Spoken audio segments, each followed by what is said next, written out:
Hey guys! I am going to read another read aloud for you. The book that I have this time is Creepy Carrots, words by Aaron Reynolds, pictures by Peter Brown. This is a Caldecott Honor Book, and what that means is it won an award for being one of the best picture books of the year that it came out. It was not the best chosen one, but a silver medal finalist. And I also just really enjoy this book. So, some things that I want you to pay attention to while I'm reading it. First of all, this is another story in which the pictures tell a lot, not just the words. So if you're just listening to it and you don't see the pictures, you don't get the full story. So you really need to pay attention to both what's being said and what you see. Another thing that you can look at is how color is used.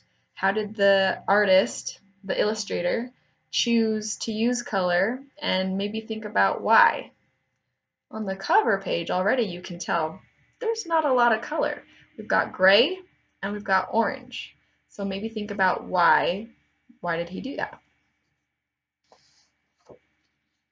All right, here we go. Jasper Rabbit had a passion for carrots, and the carrots that grew in Krakenhopper Field were the best, fat, crisp, and free for the taking.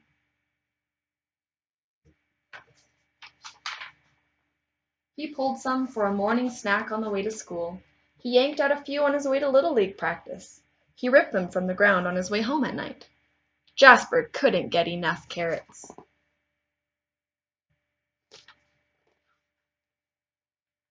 Until they started following him.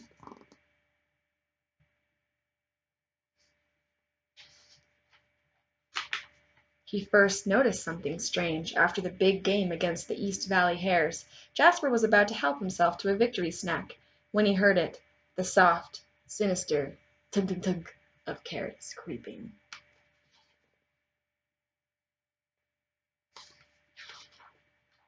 He turned, but there was nothing there. Just my imagination, he thought, but he hopped a little faster.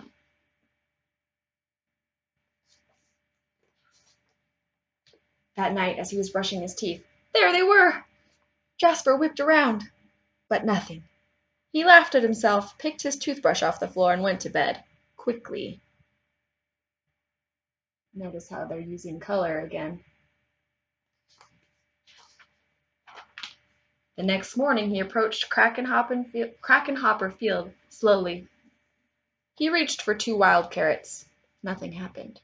He bit into one. Nothing happened. Whew! Creepy carrots! It was ridiculous.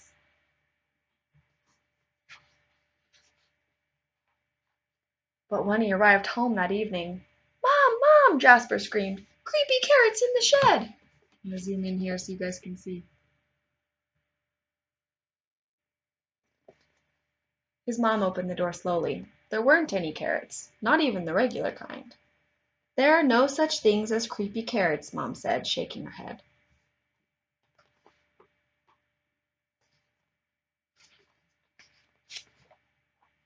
Later that night, as Jasper lay in bed, he heard it.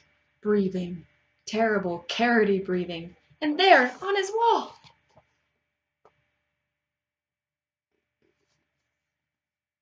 "Creepy carrots!" he shouted. "Dad! Dad!"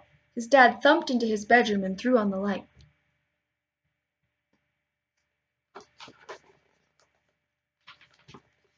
They searched under the bed. No creepy carrots. They looked through the closet. No creepy carrots. They opened the dresser drawers. No creepy carrots. "Just a bad dream, son," his dad said, shaking his head. "Now go to sleep." That wasn't going to happen. Anybody ever felt like that in their bed before? By the end of the week, Jasper was seeing creepy carrots creeping everywhere.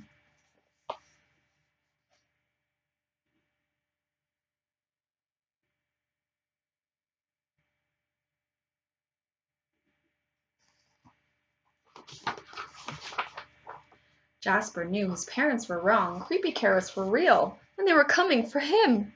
But they couldn't get him if They couldn't get out.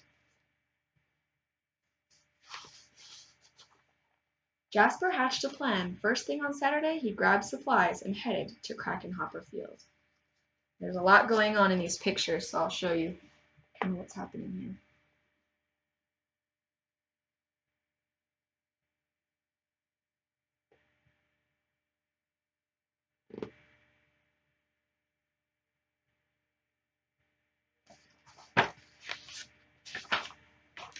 As the sun finally set across Krakenhopper Field, Jasper Rabbit smiled. On his way home, there was no tunk tunk tunk. There were no carrot-shaped shadows. His plan had worked. No creepy carrots would ever get out of that carrot patch again. Look at that fortress. Got a moat with crocodiles.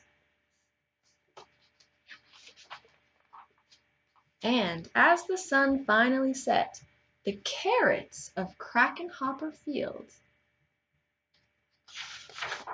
cheered. Their creepy plan had worked. They were sure of it. Jasper Rabbit would never get into that carrot patch ever again. That's the end. What just happened in the end there? I like that it's sort of a surprise ending because you realize that the carrots were planning something secret all along. They were just trying to protect themselves. If you think about it, a rabbit really loves to eat carrots, and if you were a carrot, who would your enemy be? Maybe someone trying to eat you, right? So it's kind of a fun surprise ending. I want you to think about the color too. We talked about that. When you just see black and white, it really brings to attention the orange, and you can see how maybe Jasper might be freaking out about things that are orange, or his imagination just running wild with things. Question for you guys. What is your favorite food? If you have something that you just love to eat all the time, now think about it the other way. What if that food was a character? Would it be terrified of you? Would it be trying to scare you so that you would never eat it again? For me, my favorite food, well, I actually have a lot of favorite foods, but something that I really, really love is chocolate. So if chocolate was a character in my story, then maybe creepy chocolate would try to get me to stop eating it. I don't know if it would work though. I really like chocolate. Anyway, you guys can leave comments on this video. Maybe write a comment about what your favorite food is and come up with something silly for it, like creepy carrots has two k sounds. Maybe if you really love tacos, it could be like terrible tacos, or what would we do? What's another one? Maybe sneaky Slurpees or something. You guys can think of it. You're probably better at it than me. All right, talk to you soon.